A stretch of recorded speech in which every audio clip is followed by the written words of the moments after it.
Welcome to Musing on the Bard. I'm your host, Sally McLean. On today's episode, we welcome the fabulous Australian actor Tim Constantine. A lifelong lover of theatre and comedy, Tim has been acting professionally from the age of 10. He has trained with NIDA, Beverly Hills Playhouse, Howard Fine Acting Studio, and Greg Apps, among others. Stage roles include Jerry in Pinter's Betrayal, Freddie Filmore in It's a Wonderful Life, David O. Selznick in Moonlight and Magnolias, Louis Ironside in Angels in America, a sprightly and mischievous Lady Bracknell in The Importance of Being Earnest, Rosencrantz in Rosencrantz and Guldenstern Are Dead, Randall McMurphy in One Flew Over the Cuckoo's Nest, and Lord Alfred Douglas, Bosie, in both The Judas Kiss and Gross Indecency, the three trials of Oscar Wilde. Tim also originated the role of Captain Moonlight, bushranger, lay preacher, madman and queer icon in the acclaimed Moonlight, a new Australian musical play by best-selling author Gabrielle Bergmoser.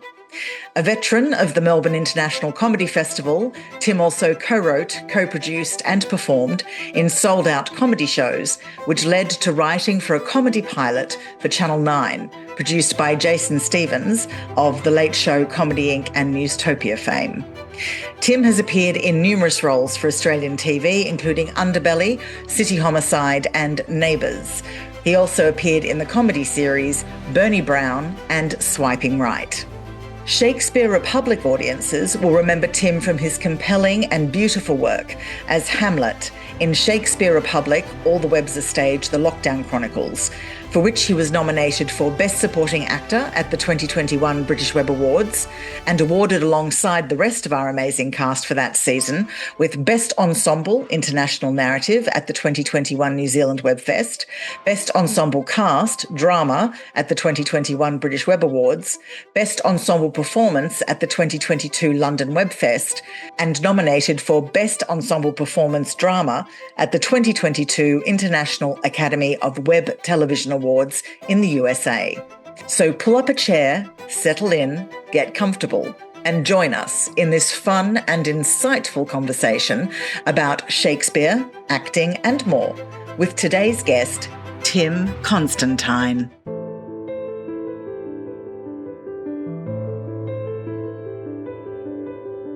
What I love the most about being an actor is the collaborative, collegiate nature of the art form, of the craft. A team of people, a group of people building something together, making mistakes, overcoming challenges, and hopefully coming out at the end with something quite beautiful, a piece of art.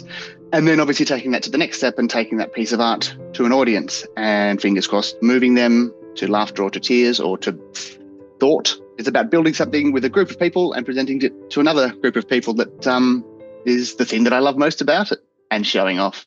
So I love it. Tim Constantine, welcome to Thank you very much. Thanks for having me. That's hilarious. But it's also the last bit's hilarious, which is unexpected. Not, guys.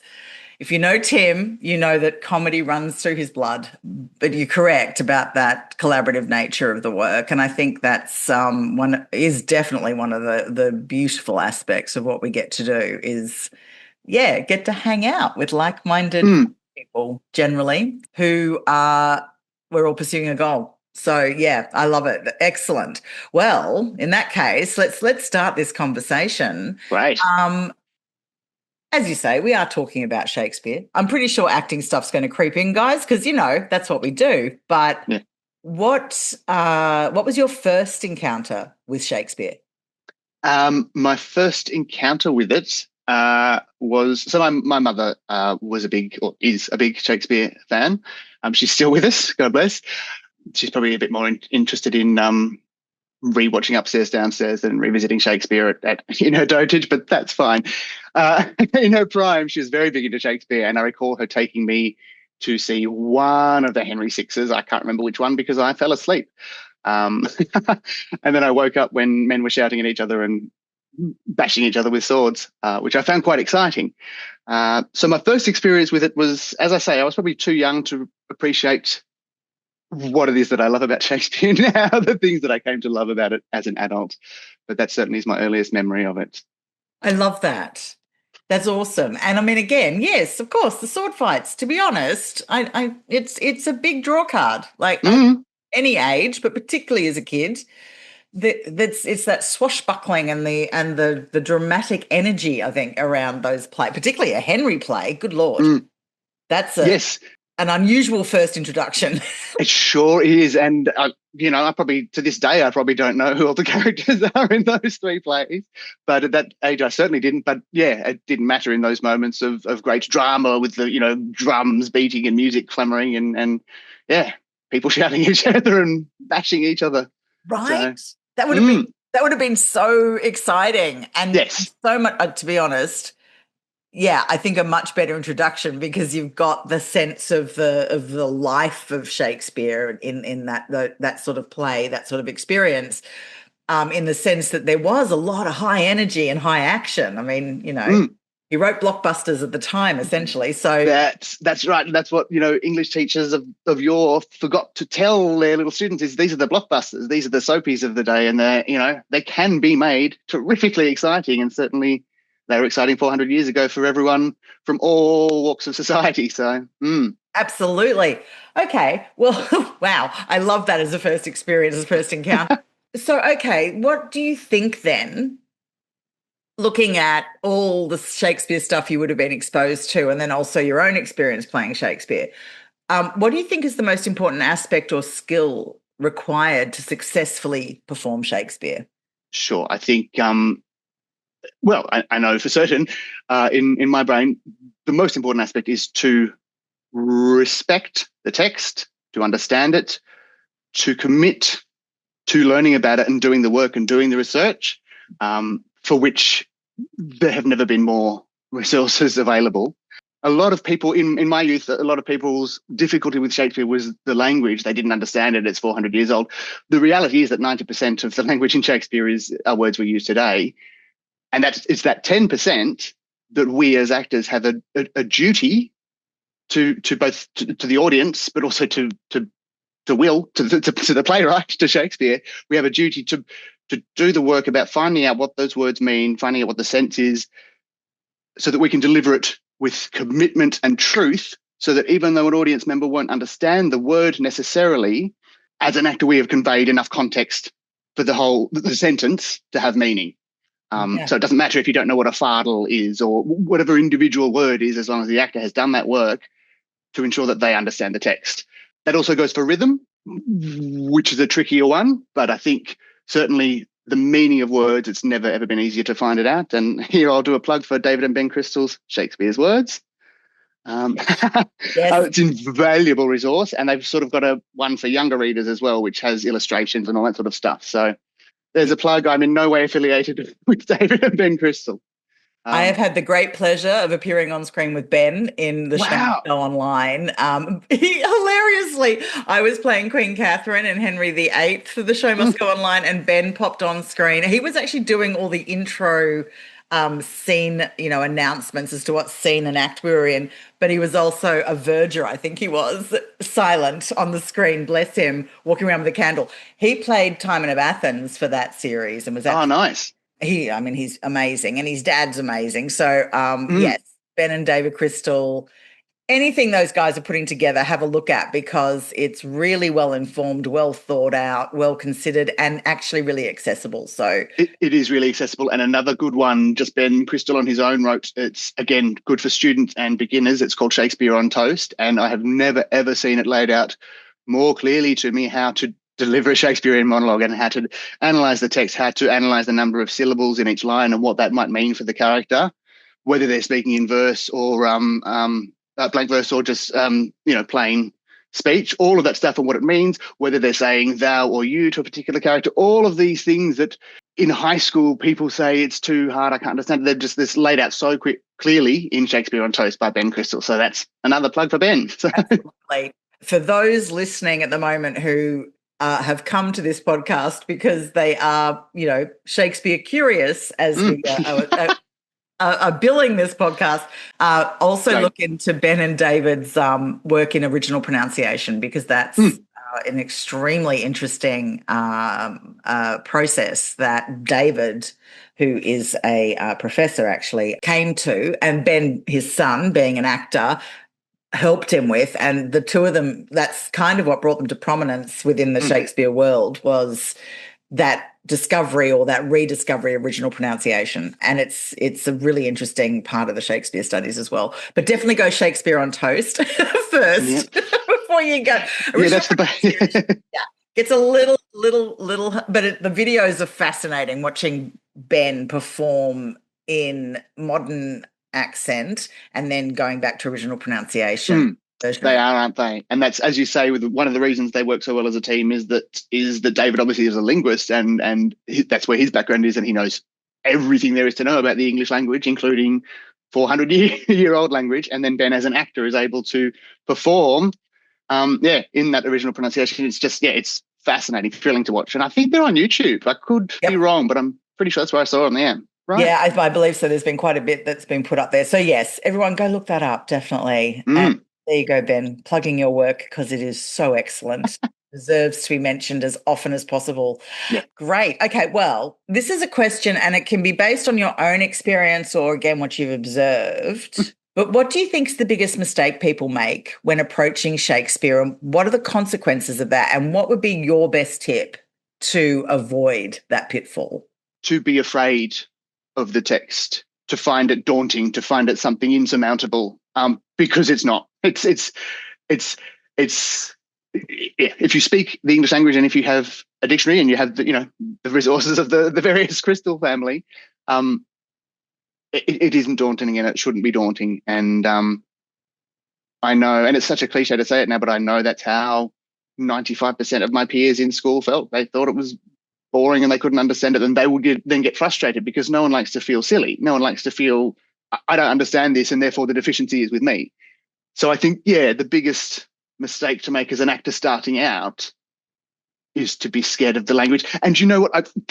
You in your classes are really good at getting young actors to forget about how daunting it is. I'm thinking specifically of Luke Toniolo, who came from a modelling background, and I think he was pretty nervous first up. And you had him as one of the feuding lovers in the forest scene in Midsummer Night's Dream. And it was just, you just sort of gently coaxed out of him this amazing performance, because you were able to give him the confidence not to worry about the language. And he is sort of exactly the sort of person at school that I knew that was scared of it. So it's props to you. But it's a wonderful thing to watch, to see someone almost in real time shed that fear of going, I don't understand this and I can't do it, to go, oh no, this is fine. I understand this, and I can sell it. I can make it, I can give it my own voice, and I can make it have meaning in the 21st century. Oh, thanks, Tim. My pleasure. My pleasure. That's a plug for Sally McLean, everyone. Right. Thank you. That was not, I didn't pay him for that, people. Just letting you know, there was not at all. No money exchanged hands at all. That's really kind. Thank you. But I think, look, again, it really helps that I was one of those kids at high school. Right. Yeah.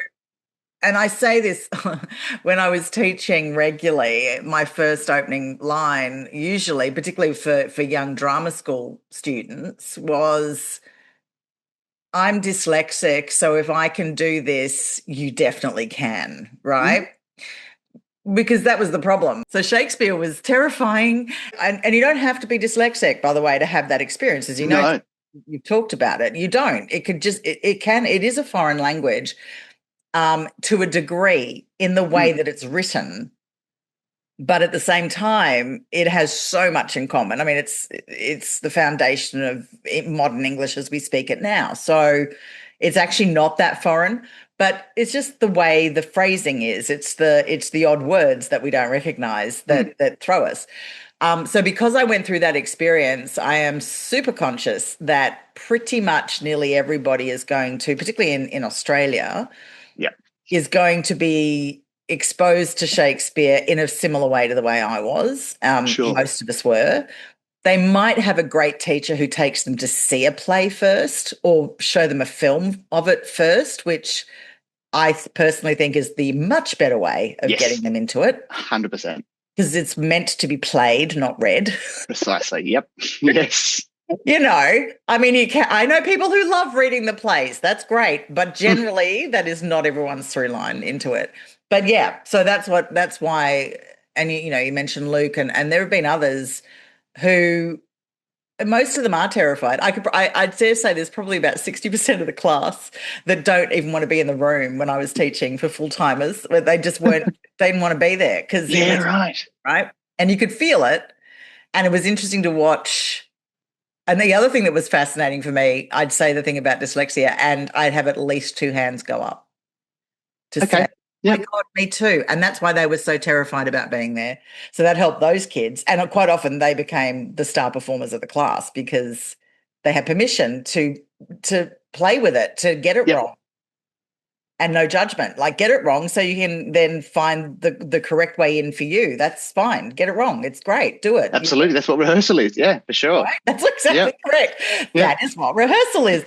It's also, as I'll say to classes, you're not here to be perfect off the bat, and you'll never be perfect. It doesn't exist. You're here to learn. So you totally should be making mistakes, inverted commas. You should absolutely be doing that because that's part of the learning process, guys. Yeah, the pressure to get it right is a big thing, as we know. I mean, actors, we all deal with that.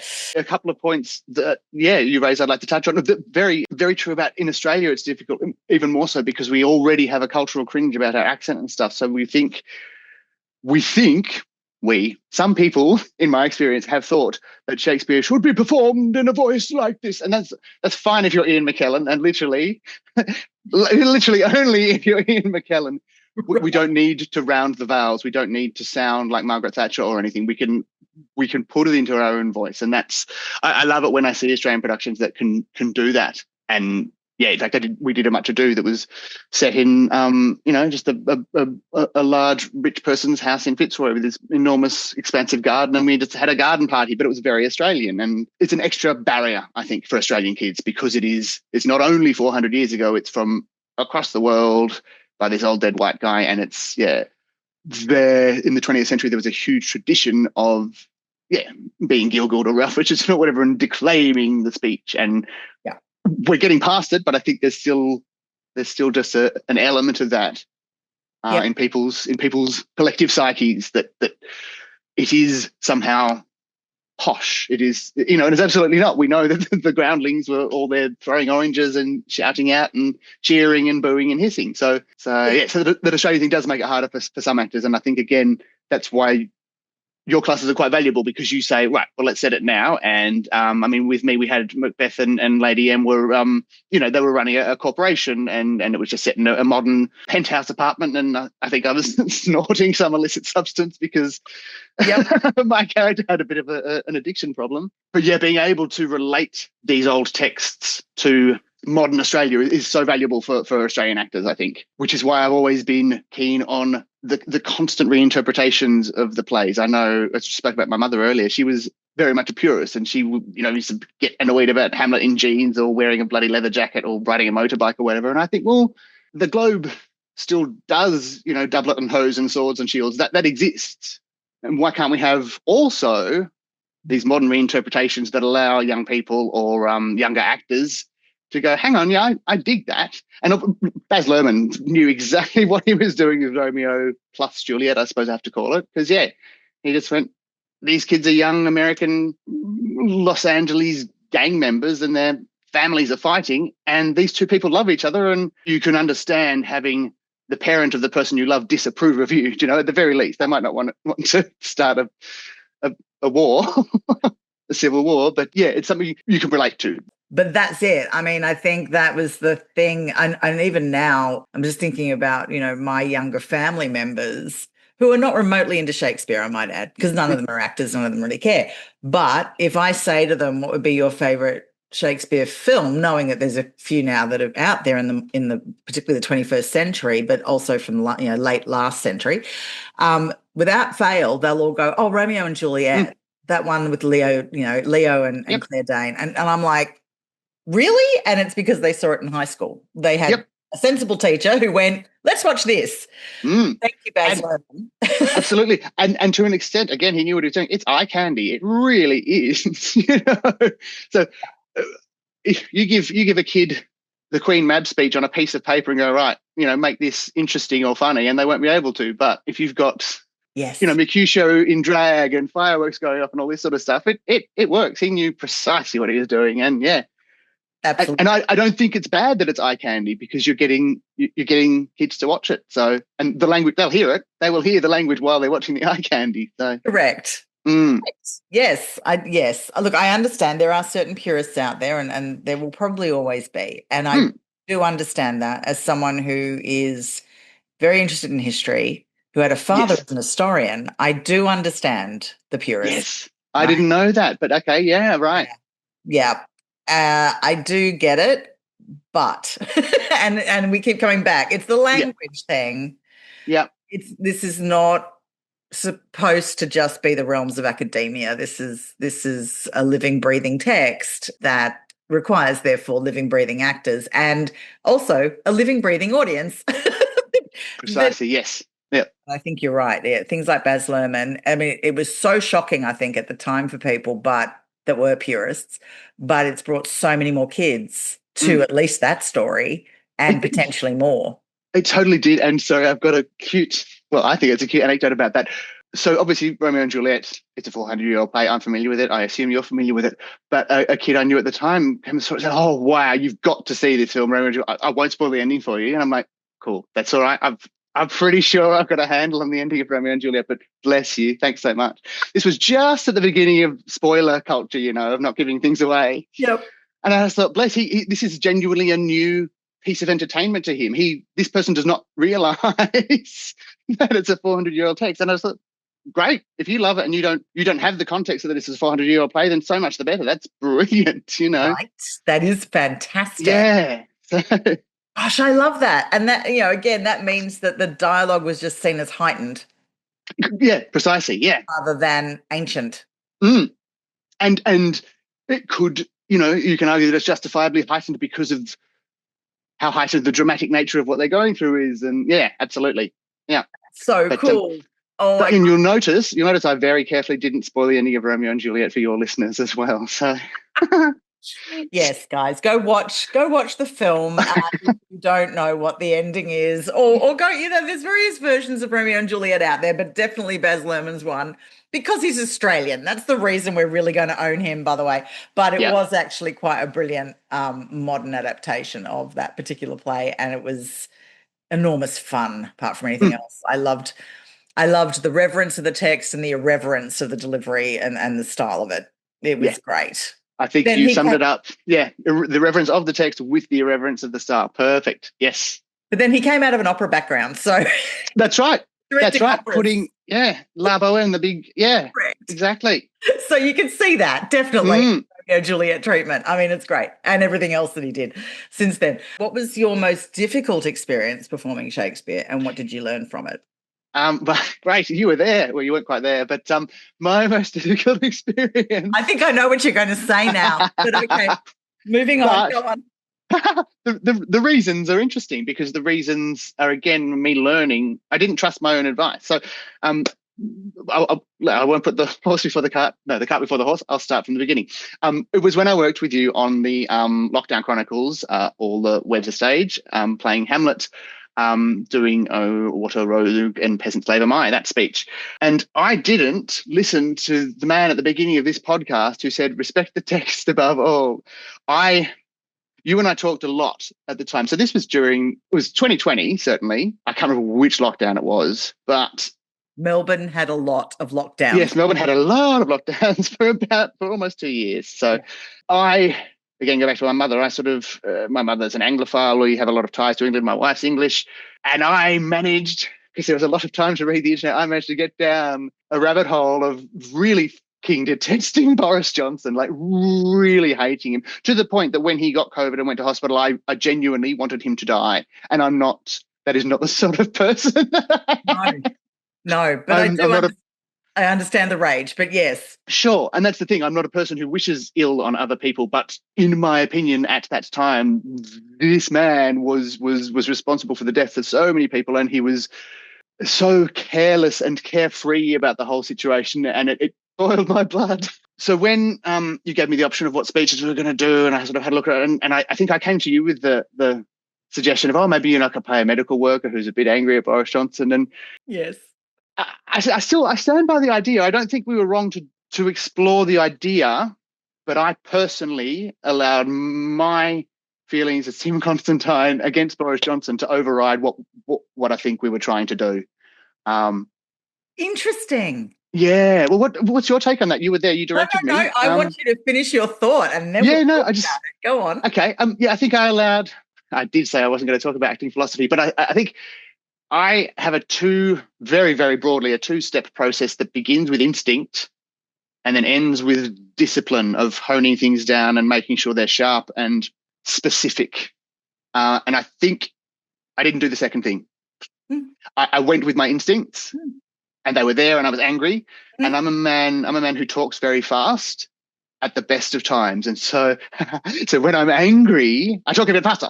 And when you're dealing with Shakespearean texts, you really want to make sure that you're really pronouncing those words, because they're great. They're really excellent, meaty texts, and you want to wrap your mouth around them. And I allowed my emotion to set me off on I just gabbled and ran off too quickly, and probably didn't find the moments within the piece. I didn't do the second part of my process of honing my instincts into something more disciplined and structured. Wow, really? I find that so interesting. That's your take on it. Okay, well, listeners, and potentially Tim may not know this either, but your performance has actually been discussed this year. Actually, the book was published in a book called Authenticity and Adaptation, which is not actually all about Shakespeare. It's got Marvel movies in there. It's got Guillermo del Toro's work being discussed. It's got Sir Kenneth Branagh's work with Shakespeare. And it talks about Shakespeare Republic, season 3. Oh, awesome. Nice work. And, well, it actually, yes, I get mentioned, which is lovely, but it actually is looking at your Hamlet. I had no idea. No way. I'll have to send you the PDF excerpt. But it's actually discussing the fact that your Hamlet was incredibly refreshing, because it was reclaiming Hamlet as a strong, angry human rather than a petulant teenager. Wow. There you go. That's so interesting, isn't it? Yep. I have always had a slight aversion to both the play and the character of Hamlet, because precisely of that, the petulant teenager aspect, the teenage wankst, as my mother would call it. There's just a little bit of preciousness to him if played by the wrong actor. If you get David Tennant in there, then he's done an amazing job with Hamlet and does what I think these people are saying about my performance, but I'm immensely flattered that they think that is amazing. That's really cool. This is what I mean, which is why I didn't rein you back either. Right. Do you know what I mean? Like, I know you probably were thinking, oh my God, what is she doing? I'm feeling she's really letting me do my... But you actually weren't, and this is an interesting thing for all actors to have a think about, and something I have to keep reminding myself about. We only experience the work from inside ourselves. We're not seeing ourselves. I mean, and we do finally, if it's on screen, we generally finally see the work. And then the problem with that is we know what our thought processes were. So we're still technically experiencing it from inside ourselves, even though it's out there in front of us. So we're not really seeing it clearly, right? That's my point. And I hate watching myself. I know most actors, I know you're the same, Tim. Most actors are the same. It's a struggle. But this is what I wanted, this is why I think it's so interesting that that's your perspective, because me watching you, I was relishing that Hamlet was standing his ground like that. Yeah, right. Just spitting venom, because... And the thing is, you didn't do it all the way through the speech. What was fascinating, what came across, is part of it was also a bit of self-loathing about, I can't change this. Sure. Yep. And that's what gave it its depth and its interest, was that it wasn't all just a rant at And we very clearly played up the Boris Johnson connection. If you ever watch the episode, guys, you will see it's out there that we do actually have, I put together the VFX of the newspapers of the time talking about Boris Johnson and using various things. I think I even did that in the voiceover at the very beginning as the newsreader, very much referenced him. Yep. But I think that wasn't just a rant against him the whole time. There was this, you went on a journey with it.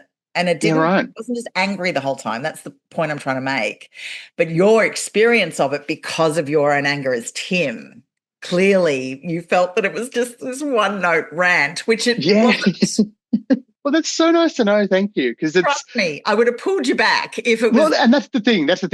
There is in no way meant to be any implied slight on your direction. You're one of my favorite directors I've worked with, and you have brought some fabulous performances out of me. I'd say the flip side of that story I just told is the Macbeth that you got me to do in class. I thought, I loved that, and that was, you took me to a place that I wouldn't have got to on my own. So just to be clear to everyone listening, Sally is a fabulous director, and the fault was entirely with me.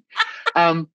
But it's interesting you mentioned self-loathing as well, because that's the thing I find very easy to play and to relate to. But look, I suppose the lesson there is that, as you say, we are very self-critical of ourselves as actors. And I think I'm no psychologist, and so I'm about to make a huge sweeping generalization that I think a lot of actors, if they were fed truth serum, would say that the desire or the urge to perform in some way is rooted in insecurity, or self-loathing is a very strong way to put it, but insecurity, a dissatisfaction with oneself, a desire, certainly in my experience, to not be me, to be another person. All of this is making me sound much more delicate and snowflakey than I'm fine. I'm fine, everyone. Don't call the Samaritans, I promise.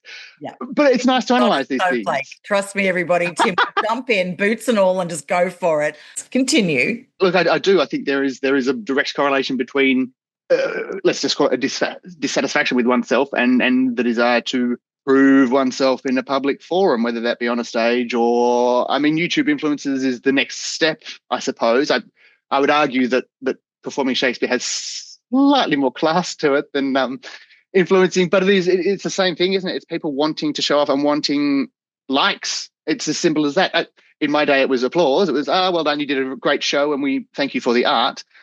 But it's very easy to see the direct line between that and people wanting likes on their social media for living a performative life.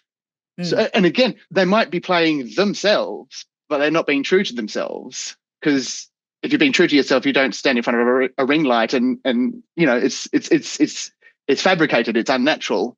So it is still performative. And I think that also stems from the insecurity that young people especially have, because social media has made them insecure. And so they use social media to try and battle that insecurity. And, for the precious few, they make millions and millions of dollars. But for the rest of them, I do wonder what it's doing to their psyches. So, as I say, not a psychologist. No, but I agree. I know actually a few Gen Z now that are off social media completely. Right. Yep. Good on them, yeah. Just like, nah, don't need it. Don't need that negative reinforcement, and don't need to be comparing myself, which is so healthy, I think, to do that. We all actors particularly fall victim to that. So, someone posts about a gig they've got, and oh yeah, there is that instant. For me, I find it interesting because the calmer I get about where I'm at and what I'm doing, the better I am in the response to stuff like that. But if you're having a bad day and feeling really insecure and you've looked in the mirror and gone, oh my God, do I look like that, or whatever it is, or you've just got another rejection for another audition you've done or whatever it is, and someone pops up and goes, hey, I just got this lead role. You just have to take a breath. Yep. Yep. And it's horrible because you want to be happy, but it is horrible because we do support each other and we want our peers to succeed. And there's a certainly I feel the pressure on social media. Actors sort of aren't allowed to have down days. They're not allowed to say, hey, I'm feeling really depressed. It's always positive, go, hashtag actor life. Yeah. And I think that's unfortunate. I think we should be allowed to express when it's hard and when it's difficult. And that's the thing. You're absolutely right. And look, I think social media, you're right about the insecurity thing with actors. I think, look, again, this thing about the applause, the likes, the clicks, whatever, we are communal animals as humans. We want to be part of something. We want to feel that we're important to our community, to be important to our society. We want to be valued, because if we're valued, we're not going to get banished and thrown out to the wilderness. And I honestly think it's that deep a need. That's where all this is coming from for actors, but also, as you talk about, YouTube influencers and others, Instagram influencers. Yeah, it's about being a valued member of the team. And I think, or of the society. And I think social media is geared to play on that as well, to make you feel that if you don't get enough likes or whatever for something, that you're not as valued now, and that raises up an anxiety, and then the loop continues. So just take a break from social media, people. Take a break. The social media companies know they're doing it too, so yes. It's especially insidious and evil to children. We were already adults when Facebook got big. It's affected us, but not as much as, God forbid, if I'd grown up with all that. I don't know what I'd be like. So I agree. Possibly 1,000 times more narcissistic than I already am. Oh, Tim. So not. I love that you saw Hamlet through those eyes. I thought your Hamlet was great, because I think what it was too, and it was what I wanted to say before, I think because it was unfiltered and it was really authentic, because it was grounded so much in how you felt as Tim. And I honestly think that's what makes these kind of big tentpole characters in Shakespeare, what makes them so interesting is when the actor, and different, because they're played over and over, is when the actor comes to the character with their own point of view, that then can feed into what the character's doing.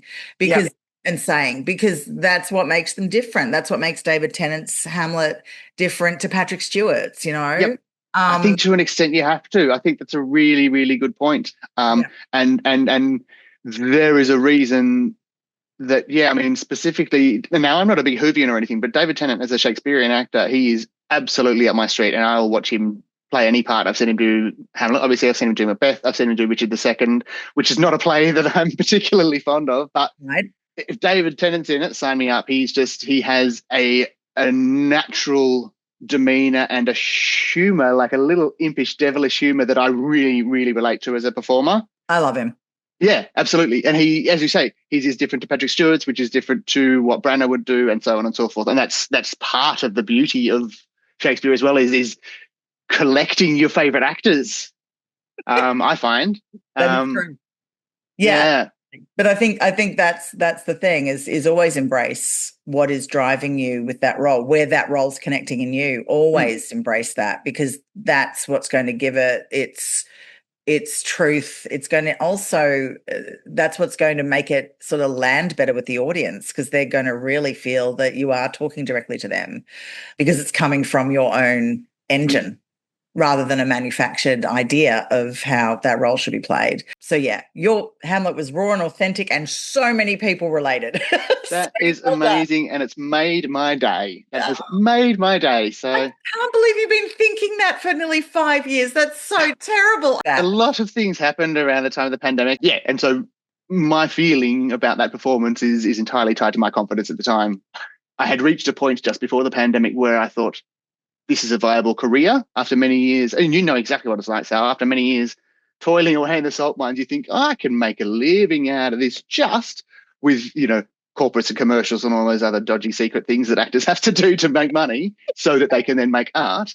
Yeah. Yeah, so I was just very down on myself, on acting, on everything. And I imagine that coloured, I had a lot of time, as we all did, I had a lot of time to sit and watch my performance over and over again and go, I haven't committed to this moment, or I don't like the choice I made there, or you really are gabbling. And that's the thing I'm most conscious of, is my hyper speed. I have the same problem. I talk very quickly usually as well, and I have the same problem. So I very much relate. But I think the thing is, you describe all of that. And again, anyone out there, listening, what Tim's just described is exactly where Hamlet would have been sitting as a human. And that's probably partly why it worked. Mm, It's your technique and talent, definitely. But the fact that you you couldn't have helped but let a lot of that just happen and come through and bleed into Hamlet. I think that's what made him so relatable, because I think everybody, if they themselves weren't going through feelings like that, certainly knew someone who was at the time. yes.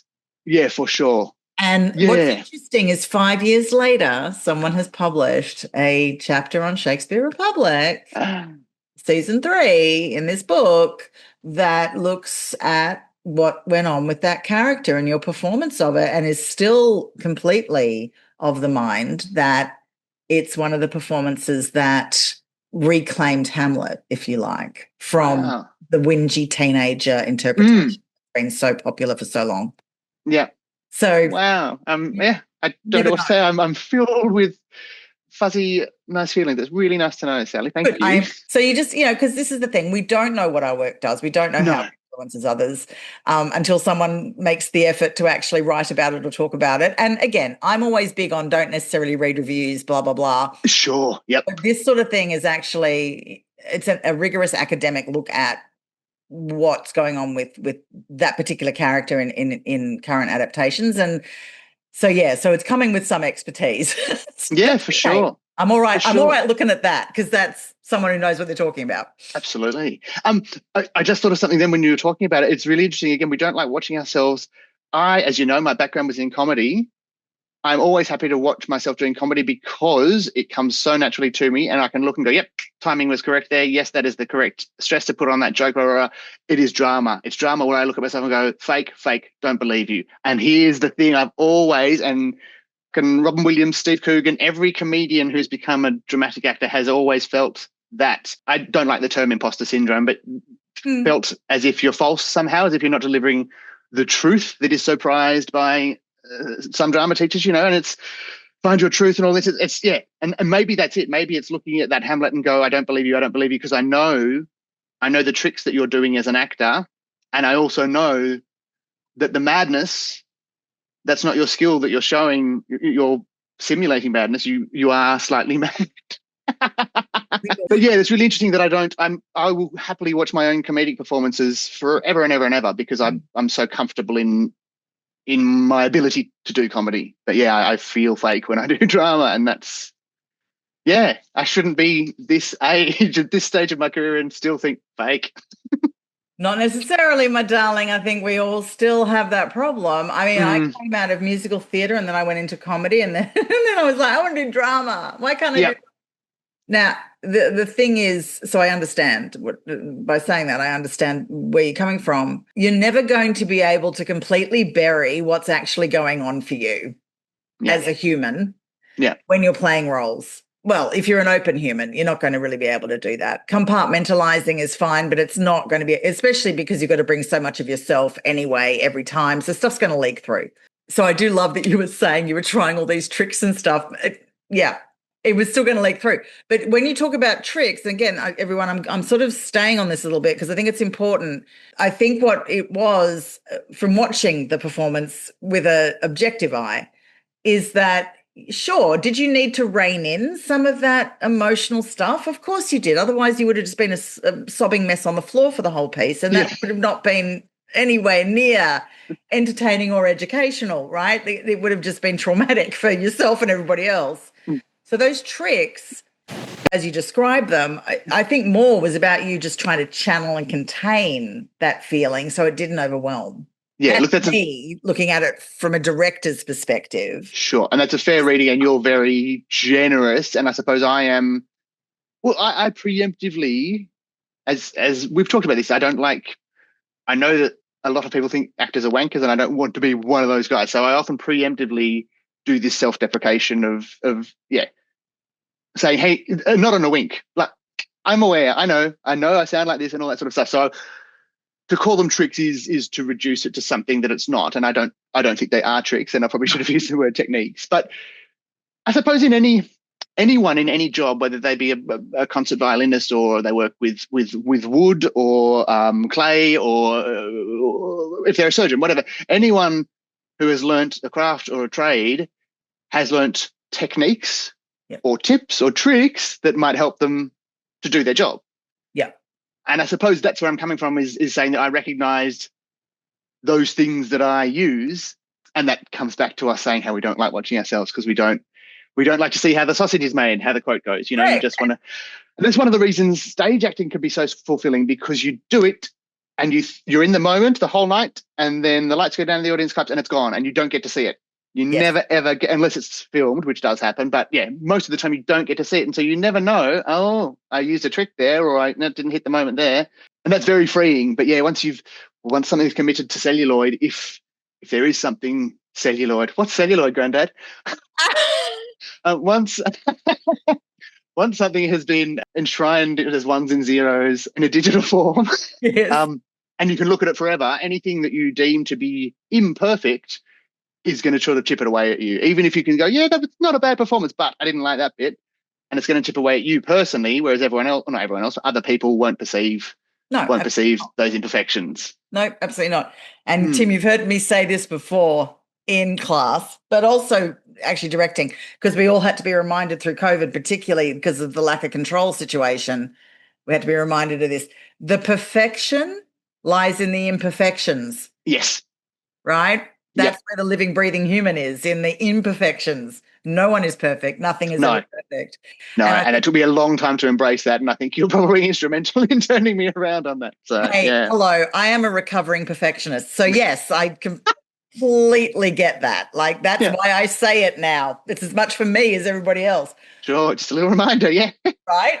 But this is the thing, and it's embracing those imperfections and embracing those moments. Because again, we talk about, playing a character, any character that is in some kind of emotional distress, and we talk about the techniques to control our own emotional response to that.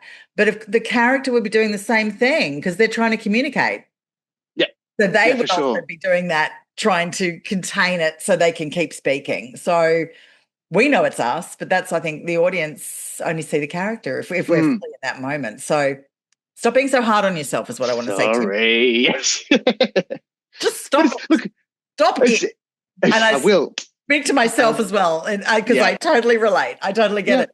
Still on that Shakespeare thing, are there any attitudes about Shakespeare or approaches to his work that you just don't agree with, like that you kind of look at and go, oh no, guys, I think you're completely off track? And if so, what is the attitude or approach, and what's your point of view on that based on your experience? Sure. No, it's a good question. There is an attitude, and it's very 21st century, and as a white man, I'm probably on shaky ground, but I find the attitude that Shakespeare was in some way a misogynist is slightly misguided. I think what we can say is that the 16th century was a misogynist. Women weren't allowed to act. We can say that. So Shakespeare was a product of his times. Of his time. And I think it's reductive to say that a man writing 400 whatever years ago, to compare what he wrote to current attitudes on gender and stuff. I don't think there's any point in doing that. And I think, if anything, what Shakespeare did was write some absolutely corking parts for women. So Cleopatra, Lady M, Rosalind, and Celia in the same play, Viola. Do you know what I mean? It's so a specific example is the badinage, for instance, between Beatrice and Benedict. He calls her a harpy at one stage. And for me, that's two people who, as we will find out later, are in love with each other, who are enjoying insulting each other. But I've heard a number of modern takes of, Benedict's a misogynist because he's using these gendered slurs, quote unquote. And I think if it were written now, I would have more sympathy with that point of view. But Shakespeare didn't have a concept of what a gendered slur was. Do you know what I mean? I think putting on these lenses to look at something so old isn't helpful when he has so much to say about the human condition, and in many ways is so modern and so relevant to the 21st century, to sort of nitpick about this and that.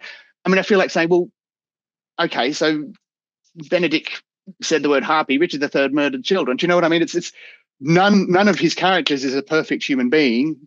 Coming back to none of us is a perfect human being. Yeah. They all have faults, and many of them do much worse things than employ gendered slurs in, as I say, what I see as a meeting of equal wits. I'm not going to talk about the taming of the shrew because I won't go into that because that's a bit more complicated, but I would very quickly say that it's not a very difficult thing to make Katerina the winner at the end. for her to deliver that final speech, which again is an absolute beauty, for her to deliver that final speech with a pattern of irony and sarcasm and a wink at the audience, and for her to know, for us as the audience to know that she has manipulated her father, or at least she and Petruchio together have manipulated her father into this situation. But again, I would acknowledge that Shrew is a much more complicated beast than Much Ado, so that's why I use Much Ado as my example. Oh, yes. So, I've played Katerina. And great. You'd be fantastic at it. Your take on her is exactly how I played it. Fabulous. And there was even, it was funny, Show Must Go Online again through lockdown, so hello, that was crazy doing it on Zoom. But I'm doing that play, I mean, obviously we all have that commentary on Taming, we hear it a lot. Oh, that's the example of the misogynist in him, blah, blah, blah. The Show Must Go Online did the full play, not just the Petruchio Kate story. No, but the framing device at the beginning. So Christopher Sly, yes. Thank you. Yep. Which actually then kind of shows it as a bit of a fever dream. Precisely. Yes, that these people are putting on because they've somehow drugged him, I think. They've drugged him. Yeah, right. And it's a satire. Yes. Yeah. I'm so glad you have said that, Sally, because that framing device is so important to the rest of the play, and people very rarely mention it. Yeah. Correct. It's cut. Every time people perform it, they just cut it. They're like, oh, this is really long and boring and it makes no sense and it's not relevant. It's like, it's the most relevant It's totally relevant. Yeah. It's extremely important to have it there. So I'm going to give props to Rob Miles and Sarah Peachy, who did Show Must Go Online, that they absolutely respected the text, and they did edit some of these plays to put them on, but they certainly did not cut that particular framing device for that play because it's really important. Yeah. And very end of the play, I mean, there was one scene, I can't remember which scene it was now, where I suddenly realised that the tables had flipped for Katerina, that Kate had realised what was going on and what the advantages to her would be if she just embraced the craziness and ran with it. And part of it was, well, my father has never, ever put me first. And if I rock up and say all this stuff, I'm going to make a fortune off him with my dowry that he's going to give me. Yep. And then I can go anywhere with this guy that actually I really like. In fact, I saw Kate and Petruchio as kind of a slightly darker version of Benedict and Beatrice. I agree. I'm glad you said that. Yep, absolutely. Absolutely. They love it. They love all that, sting in the tail and my tongue in your tail and all that business. Yeah. All that. Yep. That's just their love language. I mean, precisely. Is it healthy? Maybe not, but they're both adults. That's exactly right. But that comes back to another thing about how universal it is. We all know people who have been in dysfunctional relationships. So Shrew in that way is a perfect example of that. In fact, this is a cliche to say it these days, but the most functional marriage in Shakespeare is Lady M and Macbeth, because they genuinely love each other and they're working together towards a common goal. Since that common goal is regicide, the jury's out as to whether it's a good thing or not, but at least they have a functional marriage. Whereas, so I think it's a shame that there's a reluctance to put on Shrew because of the reasons we've talked about. Because it shows something really interesting. Is these two somewhat broken people finding love in each other and overcoming the dysfunction and bringing about something workable, and as you say, getting filthy rich in the process. So. And the other problem too is Shrew, which is something that actually because Miguel Perez played Petruchio opposite me. Oh, wow. Yeah. That's how Miguel and I met. But Miguel, Rob and I were having conversations around that, and we suddenly realised, and I think there's a lot of assumptions around that play, we suddenly realised that actually everything Petruchio puts Kate through, he puts himself through. Right. Which gets missed. I mean, sure, is it abusive? Yeah, probably. But he's also abusing himself in a sense. Like, so she's not eating, he's not eating. Mm-hmm. Even when the food's brought out in one scene, he doesn't eat the food, the guest at the table does. Yes, the character does. He doesn't eat it. She doesn't sleep, he doesn't sleep. Like, it's so, and actually it's a birding technique. It's how you tame hawks and falcons. Yes, and Shakespeare would have known this because he was a man who grew up in the country. He knew all of these things, and he so often used country and natural metaphors for something that's so perceptive of yourself. Yeah, absolutely. Absolutely. This is the realization that we all had reading through it, going, oh my God, this is what's actually going on. Benedict and Beatrice, I find that really interesting that people see that as misogynistic. That I do not. Look at any romantic comedy made in the last 30 years. Yeah. You're going to find the I don't like you, I'm going to throw insults at you until suddenly, okay, I'm going to admit to myself that actually I'm in love with you. That Yeah. is a trope now. It is so Yes. common. Yeah. And they might use like language that you raise your eyebrows. The harpy thing, sure. I mean, yeah, but again, as you say, put it in context. Mm-hmm. Harpy in the period would have not been seen, well, it wouldn't have been seen as a slur, but also not even that strong of an insult, really. No, that's right. Yeah.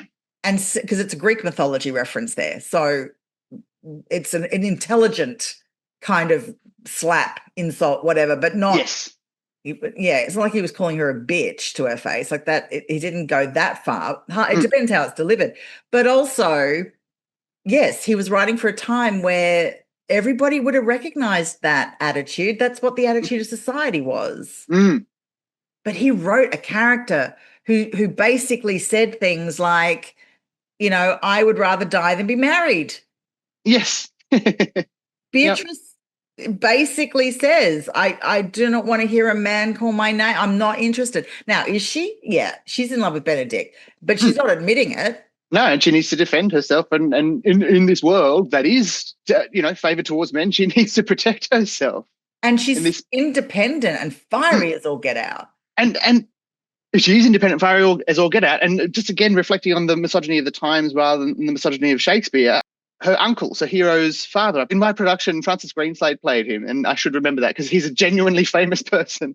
And a brilliant actor too, bless him. Yes, oh, look, he is. He's a great actor. And it was an absolute honour to work with him. But yeah, even so, he shames his own daughter at her wedding. You know, he behaves appallingly. And Beatrice calls him on it. Beatrice says, no, this is not on. And that's her uncle. So she's speaking not just to the patriarch of the family that she's part of, but to her direct sort of, blood relative who is a man, and she's standing up to him and telling him, you're behaving badly.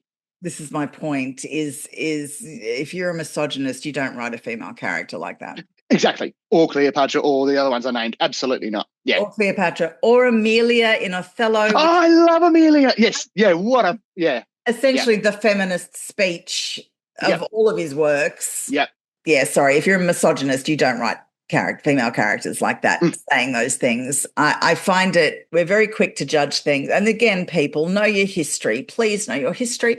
This is why, and Tim, you know this from having worked with me, but it's why, particularly when teaching, but often even with directing sometimes, I will say to people, hey, just go and have a look at this character in context of when it was written.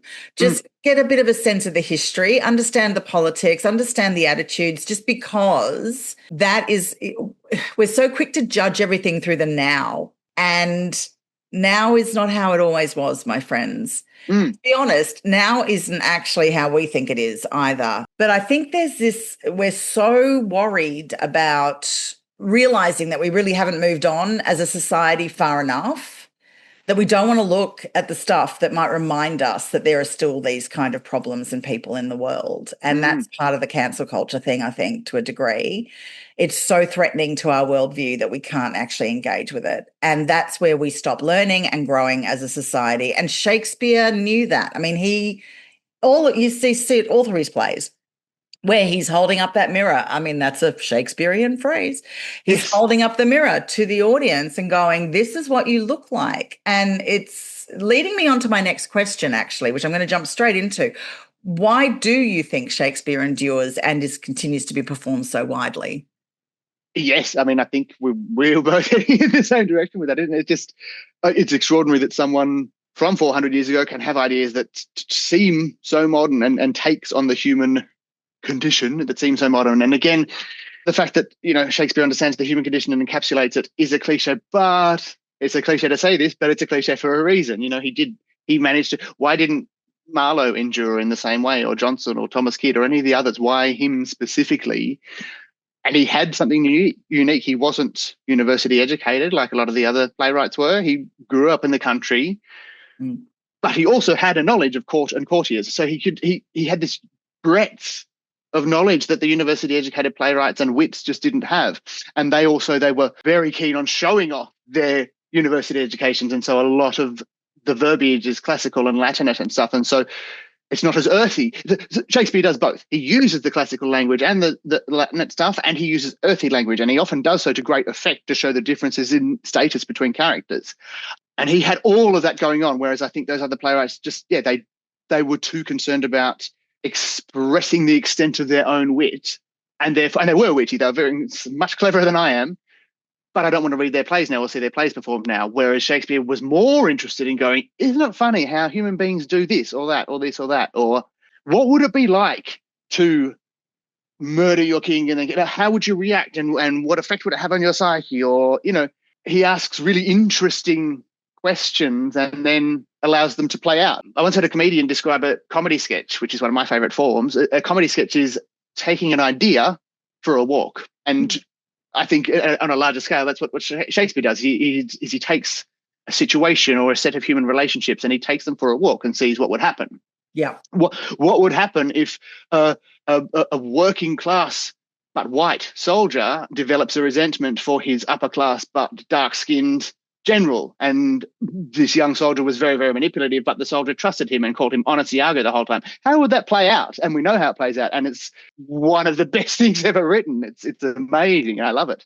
Yeah. So yeah, I mean, look, again, far cleverer heads than me could explain better why Shakespeare endures, but that's what it is to me. It's the unique combination of high and low, earthy and highfalutin, funny and tragedy. I mean, smack bang in the middle of Macbeth, you've got the drunken porter telling jokes. It's who does that?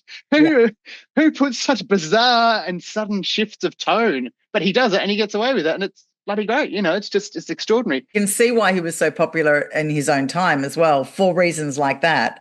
Dropping the porter into the thing is to make sure the audience is with him and not. Yes. Do you know what I mean? And it's a great storytelling technique because it's still setting the scene of what, life is like at the time, but we're getting a breather of all the high drama and the political machinations and the murder plots and all the rest of it. And it's really well placed because it's just after all the act has taken place and they've done the regicide, and it's giving. He understood story structure, I think. Yes, yeah. And I love that he did that. So he was, but I do think it's because he wasn't writing necessarily to a formula. He was writing to what he saw working with audiences, what he understood kept him gripped into a story and focused on a story. You're right about that comment about wasn't one of the university wits. I think that was to his advantage. Absolutely, yeah. And they hated it. Upstart crow, yes. That leads me on to this next question then, which is if you could ask Shakespeare one question, what would it be? I think it would be, because there's all sorts we could ask, and there's all sorts that people have already postulated, and I have a terrifying fear of being unoriginal. Yep. I'm basking here. I would ask him, did you realise what you were doing? Did you think I'm going to be the greatest player of all time, or were you just writing some plays? Because, well, the jumping off point for that question is, why didn't you publish all your works, mate? Why did it take 7 years for two other blokes to publish your work? Because that then implies you didn't know what you were doing and you didn't think you were a genius, in which case, what the actual f***? That's my question, William. If you didn't realise you were a genius, what's going on in that brain of yours? That Robert Greene's got to you with his upstart crow business. So. Right. I do love that Shakespeare was probably the first, not necessarily the first, but certainly one of the most successful theatrical entrepreneurs at the time. And yes, that's it. Everyone forgets he was an actor, a manager. Yeah, absolutely. He was a businessman. Yep. Part of the theatre. And so I think once he worked out he could make money from that, that probably was, he got A, his creative output, and B, money. I think he was probably one of the first people in the creative fields to actually make a real proper living out of the creative work he was doing. I mean, to the point where he bought the biggest house in Stratford-upon-Avon before retirement, which I love. Yeah. It's a flex, isn't it? Right? I'm like, okay, so my dad was the disgraced former kind of mayor of the town. Now I have a coat of arms and I've just bought the biggest house. So take that. It's my new place, and with a huge originality of a playwright, I'm going to call it New Place. So up yours, everyone. Which I thought was hilarious. I know. I'm sure there's an in-joke in the naming of that thing within the family there, within his family. But I think that is a really interesting question. Were you aware? I mean, I think he probably, I don't know. He probably knew that his plays were popular, but I think it is a good question. Did he think Well, he obviously, I don't know, he didn't, as you say, he never published them. So, And we know from the plays he was acutely aware of our time on this mortal coil. So maybe posterity wasn't a thing that interested him. maybe. Who knows? As you say, he was making money. He was a successful man. Yeah. It's fascinating, isn't it? Because Johnson had his published in his lifetime. Oh, yes, absolutely. I imagine Marlowe would have, had he not been stabbed in the eye. Yeah. Had he not got into some sort of bar brawl or assassination by other spies, whatever you believe about what happened with Marlowe's death. Yeah. Quite, yeah. Yeah, absolutely. Well, most of them did publish. That is a good question to ask. I would be fascinated to know that answer, actually. We're going to move on to the quick questions. This is a quick fire round. Ready, Tim? That's funny, yeah. Buzzer at the ready. Favourite Shakespeare character? Gloucester/Richard III. Very good. Favourite Shakespeare play? Changes every day. It's changing by the second. I will actually say my favourite for the reason that I have seen it the most often, and it's the most in my soul, is Macbeth. Great. Excellent. Favourite Shakespeare performance you've seen? Ian McKellen, Richard III, 1995, directed by Richard Longcrane, and co-starring your patron, Sir Nigel Hawthorne as Clarence. Sir Nigel, yes. Nigel, beautiful man. That's correct. Great film. A great film. Again, go watch that, guys. If you get your hands on it, go watch it. Yes, another example of bringing it up to date and making it relevant. And yeah, and McKellen is so good. And this was before he got famous for Lord of the Rings, and he is so delightfully evil. Just I've never been so pleased to be an accomplice to murder. He makes it so much fun. Right at the beginning of the play, he says, right, this is what I'm going to do, and you're going to come along with me and watch me do it, and you're going to enjoy it. And he does it, and you do. It's amazing. This is it, guys. You've got to see it. It's great. Okay, great. Favourite Shakespeare character you've played? Bottom, which I played for you. It's just a magnificent comedic turn, and it's always a good fun to take the piss out of actors. Oh my gosh, you were so great as Bottom. That was so hilarious. Bless you. Thank you. I had enormous fun. Oh my gosh, it was so on point. It was brilliant. Yeah, that was a definite send up of all actors, but so grounded in the reality of it, which I loved. So yes, seriously, hats off. I agree. Excellent work. Describe Shakespeare in 3 words. Well, again, terrified of being unoriginal. So what I'm going to do instead is describe Shakespeare in the 3 words that a tabloid newspaper at the time might have used. In about 1598, after the success of Much Ado in A Midsummer Night's Dream, peasant makes good, or peasant wows crowd. Otherwise, what have I got here? The original entertainer. When I say peasant, yeoman, you know what I mean. I couldn't say it in one word. So. I do. That is hilarious and excellent, and I love that. So my question to you, Sally, now we've established that we're both enormous fans of Shakespeare. We're both very passionate about him. And in no way is my question meant to undermine his talent or his genius or what he means to me. But having said that, is there amongst the canon, and I'm talking here probably about the bigger hitters, the sacred cows, is there one of the more highly regarded plays that kind of doesn't do it for you? I'm not saying you hate it. It's just like, you could take it or leave it. This is such a good question. It really is. It's interesting. Most of the time, even if the play itself doesn't grab me, I can find there's an element of it that I find quite interesting. There isn't necessarily one play in its entirety that I'm like, meh, whatever, and wouldn't touch any of it.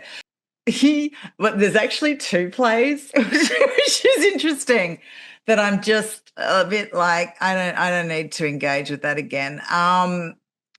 The first is, and again, I've got to put this caveat on, it comes down to who's doing it and how they're staging it and how it's interpreted as well. Sure. The 2 plays that I kind of see either done to death in a way that I just don't think is serving the play or giving any new information or new experience to the audience, including myself, is going to be 2 of the favourites, which is Romeo and Juliet and A Midsummer Night's Dream. I knew you were going to say The Dream as soon as you put in that caveat and described. But yeah, no, interesting. I tend to agree to an extent on both of those, is that, yes, The Dream has been done to death, and I think we're all, I don't know. I personally am a bit sick of Tinkerbell type fairies and all that sort of jazz. I wanted to get back to the earthiness that he wrote, which is it's a really dirty play. Yes. And then during the 19th century, the Victorians cleaned it all up so that kiddies could put it on. Yes. And we need to forget about that and go back to,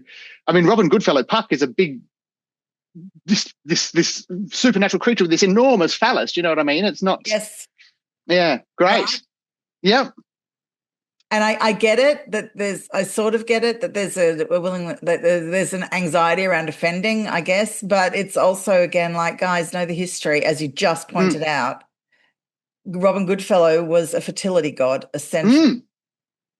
You know, part of the lore around him is definitely, you know, dealing with sexual stuff, and it was an aspect, you know, not the full thing, as you know, the myth, but it was certainly an aspect. But Puck is also based on Pan, whole other story around Pan and what he means, which is actually, Anyway, I know what I would do to the dream if I was going to put it on, and maybe I will, because I kind of feel like it needs to be done. I agree. I agree with you. I think it needs to go back to that earthiness, that original concept of the jokes. I mean, the whole Titania Bottom thing. I was about to say, this is a show where a woman sleeps with a donkey. Come on, this is not for kids.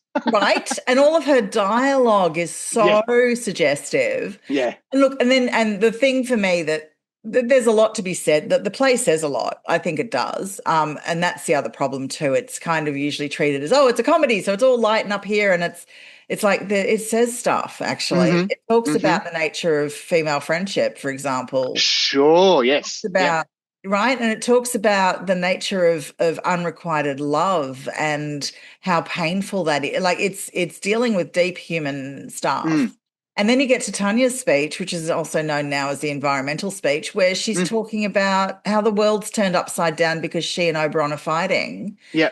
And that's describing climate change. Isn't that extraordinary? How far ahead? Right? Yeah. And you kind of go, and also that relationship, I mean, that's dark. There's so much dark in that play. And it's dark because they have a boy, don't they? That's what they're fighting over, is the possession of a... Yeah, she's adopted this kid, and he's going, give me the kid. Not because he wants the kid, but because she's got the kid, and he doesn't. And it's like, wow, that's a dysfunctional situation. So there's a lot going on in that play that I think, people still, they play the fun part of it, but it's quite dark. And it is dark, and there's no, again, you can juxtapose the darkness and the light. That's what Shakespeare did, and I think it's a shame to take out that half of it. And so anyway, maybe that's what I'll do going forward. Now, see that you put that idea in my head, Tim. I'm like, do it. 100% behind you. We'll talk, because yeah, for sure. That's interesting. And then the Romeo and Juliet problem I have is often the way Juliet's portrayed. I see her as one of Shakespeare's strongest characters, and I often see her being at the mercy of men in the way it's portrayed quite often. And I'm like, no, stop that, because she's actually driving the entire story. She has a lot of agency, and she makes a lot of decisions while, let's face it, Romeo sits around. No, she has heaps of agency. Yeah. Juliet going, I want this, and then it happens. Like, it's the nurse does everything on Juliet's behest. The Romeo does pretty much everything after he's done the whole climbing up to the balcony thing. After that, pretty much everything's on Juliet's behest. She calls the shots. Yep. Can we get that version again? I mean, there are some versions that have touched on it, but I also think the problem with that play, maybe because it is performed so much, maybe because it was my first encounter with Shakespeare as well, which was not pleasant.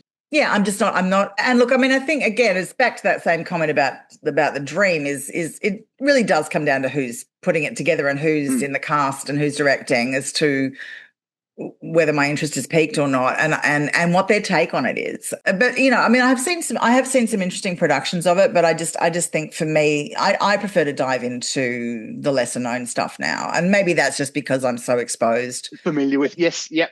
That happens though, doesn't it? Because you do, and you see as many Macbeths as I've seen, and you go, let's have a look at Cymbeline or something. And right. And that was interesting too when doing your class as well. I was really impressed, because quite often if you do a Shakespeare class, it's the same old scenes. And you were chucking in stuff from King John, you know, some great scenes, but plays that a lot of people would overlook, or not even, their brain wouldn't even turn to it. And so I was just, I always loved how the breadth of the plays that you took your scenes from. Despite having said that, I did Macbeth and Bottom, which are probably two of the more popular ones. I know, right? But it's also, again, and you know this when because you've played the roles, but when you're playing certain characters, a lot of them come with baggage, and so in a class situation, it's often better to give a character that doesn't have that baggage. Yes. And so many famous actors have done that role. But I actually have a rule when I'm working on, particularly on a series or anything that we're doing with Shakespeare for screen or stage, I actually won't watch any other Shakespeare during that time. Right. So people send me invites to show stuff and I'll just go no. And the reason is I don't want to be influenced by other people's work. Clear head, blank canvas. Totally. I completely understand that. Yeah. Correct. So people will send me clips of Shakespeare performance and stuff on, socials, and I'll be like, and that gets just put on, turn the notification off on that one. I don't want to see that for the same reason. I just, blank slate. You don't need to be influenced because then I will second guess myself. Yes. Particularly directing. Yep. Am I just saying this for this line because I've seen it done by somebody else and it's lodged as being a inverted commas good way of delivering the line, Yep. I want to keep, and I do that so I can be of proper service to the actors that I work with too. For sure. So I'm not coming with I'm going to have influences. We all have influences, but I don't want direct influences that are recent, that are direct, immediate. That's right. You say recent. Yeah, absolutely. Right. Yeah. And I do the same as an actor. I will just put myself on Shakespeare ban if I'm doing a Shakespeare. Yep. I'm Shakespeare ban because otherwise I'm going to get influenced. I know I'm a sponge. We're all sponges. Actors. That's exactly right. Yeah. Yep. So I don't want to be sponging up all the other staff because that's going to then confuse my own instincts, I think. But that's right. And what you don't want to do, because if you've got a clear vision, you don't want anything else muddying that clear vision, because that will come across. The production won't be as sharp as you want it to be because your vision isn't as pure. Yeah. Right. And I'm a mimic. I'm a terrible mimic. Got to be honest. I've said this before on this podcast. I'm a terrible mimic. So if I've seen another performance, I am going to try, even it's going to be subconscious, but there's going to be a cadence that slips in. There's going to be a way of delivery. There's going to be a pause, something that I've picked up from that performance, and it's not authentic. It's not connected because it's coming out of my head rather than coming out of the moment. Sure. Yep. So and it can be hard to shake those things because again, growing up with British comedy, I very often will catch myself going, right, that was Rick Mayall, that's Hugh Laurie, that's Michael Palin. Like it's a disease, but I can't because I grew up with it. It's not even. I've watched it recently. These things, I might not have watched Python or The Young Ones or whatever for years, but because I grew up with it, it's so in my head, the rhythms of their speech and the patterns that when I'm specifically with comedy performances, obviously I wouldn't necessarily apply any of those to something dramatic. But I can hear when I'm emulating one of my comedy heroes, and it's odd that after all this time I can't. It's still there and it still comes out. I can control it. I can suppress it, but you have to be on top of it. I think your influences do shine through. I think it's different though when it's older influence in the sense it's become embodied. Sure. Yes. It becomes part of who you are, part of the melange of what makes you up. Yeah. I think in that case, it's hopeful. I'm pretty sure it will be embodied in which means it comes across as coming from you, even though it might have echoes of the previous performer. And I'm quite sure in some of my Shakespeare, I'm quite sure Emma Thompson in Much Ado About Nothing has influenced me in playing Beatrice. And why not? That's, there's barely, I haven't seen a better one, I don't think. So, yeah. Oh, she's amazing. And that whole film was so much fun to watch. And I loved that actually as an adaptation. And I'm quite sure she's probably influenced me. And but over time, I think also because I had British training. So that also probably means that it got more embodied. And so, so it's going to be there, but it's become a part of me now as opposed to a recent seeing it and then trying to emulate it, Well, now that we've come to the end of our chat, do you have anything you're working on at the moment? Any acting or writing or any creative pursuits? Yes, well, I'm acting on God of Carnage, which is a play by Yasmina Razor. It's reasonably well known. God of Carnage is excellent. Go on. It is excellent. Well, I'm playing Elaine in that, who is the high-flying lawyer who spends a lot of his time talking on the phone in someone else's front room when they're meant to be having a conversation about their children. And I'm finding lots of comedic moments in that too, which is fantastic. Excellent. Go on. And where's that appearing? Well, that is at the Ballarat Mechanics Institute in October. So you can come and see it if you fancy, if you happen to be in the environs or you want a 90-minute trip down the freeway or on the train to come and see me be brilliant in God of Carnage. Otherwise, I do have I play a supporting role in a comedy feature film coming out next year. And funnily enough, I play a washed-up Shakespearean actor. So that was a stretch for me. No, that's just an alternate reality stretch. That's what that is. So that's called It's a Showtime, Dan, and it really is genuinely funny. It's the writer with whom I've worked before. In fact, go to my YouTube channel and you can see previous work of his. It's just Tim Constantine on YouTube. The writer has a kind of Abraham Zucker sensibility, Flying High and the Naked Gun films, Top Secret, which is very rare in Australian comedy. So real balls to the wall, joke every 3 or 4 seconds kind of comedy, which I love. So yes, that should be coming out next year. But yeah, check out my YouTube channel because I've got lots of videos on there. I am writing some things, but I'm not allowed to talk about them. Fair enough. It's funny because I was telling you earlier I've had an operation, so I was thinking, great, I'm going to have all this time to write. But of course I couldn't, because I can't write comedy when my head's in a space of, I'm in pain and I'm miserable and I hate the world. That's not a good... No. See, I might have had all the time, but I wasn't in the headspace to do it. And that's another thing about being artistic as well, is we do have ups and downs. And sometimes when you're in a down state, it's very difficult to create. It can be therapeutic to play music or to draw or whatever, but it's difficult to create something that will move other people if you're in a negative headspace. Yep, I agree. And I think, and before we finish up, I just want to quickly touch on this, which I have at various points in the podcast so far too, but actors particularly, but creatives generally, and in fact human beings generally, please be aware that mental health is really important to be looked after. It's tough. We go through so much as humans, and to be honest, right now, the state of the world right now, we're going through a lot. And then you add into that the uncertainty and the level of self that you got to give over for creative work. Burnout is a thing. It's a total thing. But also is, that whole thing of just mornings where you wake up and go, what am I even doing anymore? Know that have a break. If you can, have a break. And if you can't, go for a walk in nature. Do all the cliches because they're true and they work.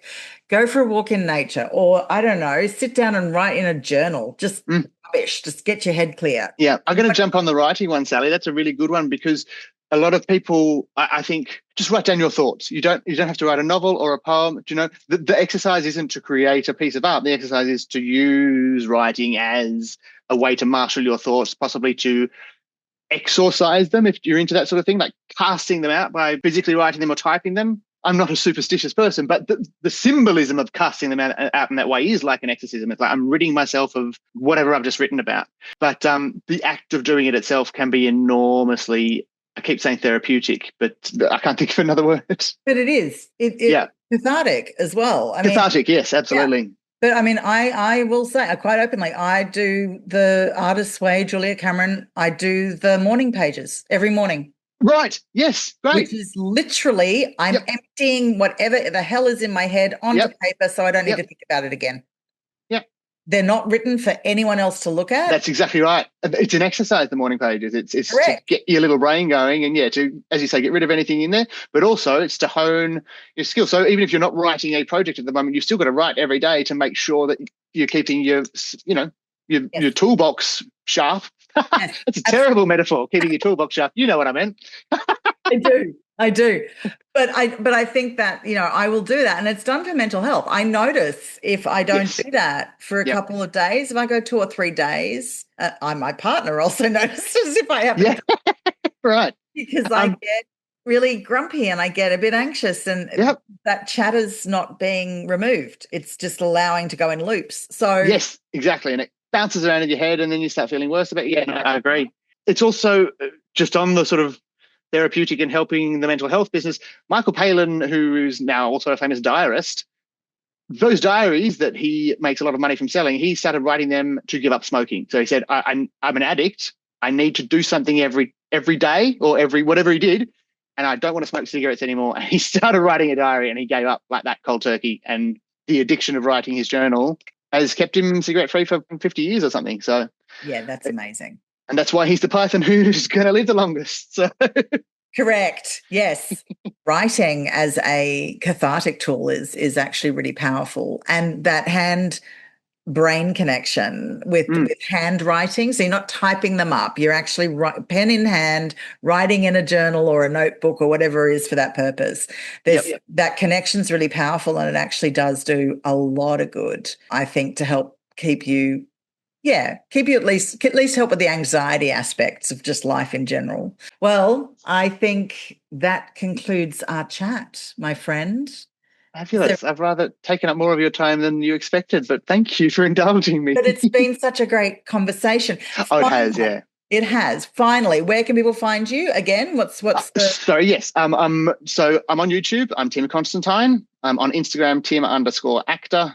And I've got a Facebook actor page as well, which is just Tim Constantine Actor. Luckily, I have a reasonably uncommon surname. So if you Google my first name and my surname together, you'll probably find me. Well, on that note, Tim Constantine, it's been an absolute pleasure. Thank you for being part of Musing on the Bard. It's been an awesome talk. Thank you, Sally. It's been a pleasure for me too, and it's been amazing, and I wish we could do it again and again and again, and no doubt we will in the future. Yes, we will. Yes, if this continues, don't you worry. There'll be a revolving door. Come back in again. We'll keep fabulous.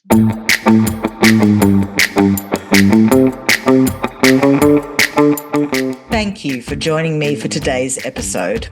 I've been your host, Sally McLean, and this has been Musing on the Bard. You can read more about our work, all our guests, and this podcast at our official website, musingonthebard.com. If you want to see the video version of this podcast, head to our Patreon. Links are on the site. This podcast was made possible via a small events grant from the British Shakespeare Association. Produced by Incognita Enterprises, edited and presented by Sally McLean. With thanks to all of our guests and our Patreon patrons for continuing to support our work. Until next time, I wish you health, wealth, and happiness. See you anon.